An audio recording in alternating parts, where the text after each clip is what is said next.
మీరు గ్రామస్థాయి అధికార పాలన వికేంద్రీకరణ పదవులు నిర్వహించి వచ్చారు. అదే అధికార పాలన వికేంద్రీకరణ విశాఖ పరిపాలనా రాజధానిగా చేస్తామంటున్న ఈ ప్రభుత్వ ఆలోచన కానీ ఉత్తరాంధ్ర వాసుల ఆలోచన ఉన్నదని అంటున్న వాళ్ళ విషయంలో కానీ మీరు దీన్ని వ్యతిరేకిస్తే అమరావతి రాజధానిగా ఉంటే సరిపోతుంది, విశాఖ పరిపాలనా రాజధాని వద్దని నేరుగా చెప్తున్నారా? ఎస్, 100%. రాజధాని అనేది ఒకటే ఉండాలి. 3 రాజధానులు 30 రాజధానులు లేదు 3 రాజధానులు అన్నారు జగన్మోహన్ రెడ్డి గారు. ఎక్కడైనా ఒక సింగిల్ ఇటుకనే ఏమైనా నిర్మించారా? ఎక్కడైనా ఏ ప్రాంతంలోనే? ఇవన్నీ ఎక్కడా కూడా వర్కౌట్ అయ్యేటటువంటి మోడల్స్ కాదండి. రాజధాని ఒకటే ఉండాలి. రాజధాని అనేది ఏంటి? పరిపాలన కోసం. ఇక్కడ executive capital, what is the meaning of executive capital? అంటే 10 మంది అధికారులు వచ్చాడు కూర్చొని పని చేసుకుంటే ఏం జరిగిపోతుంది? ఉపాధి వస్తుందా? ఉద్యోగాలు వస్తాయా?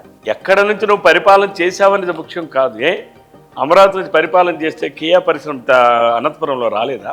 లేదు అమరావతి నుంచి పరిపాలన చేస్తే ఇక్కడ ఏషియన్ పెయింట్స్ పరిశ్రమ రాలేదా?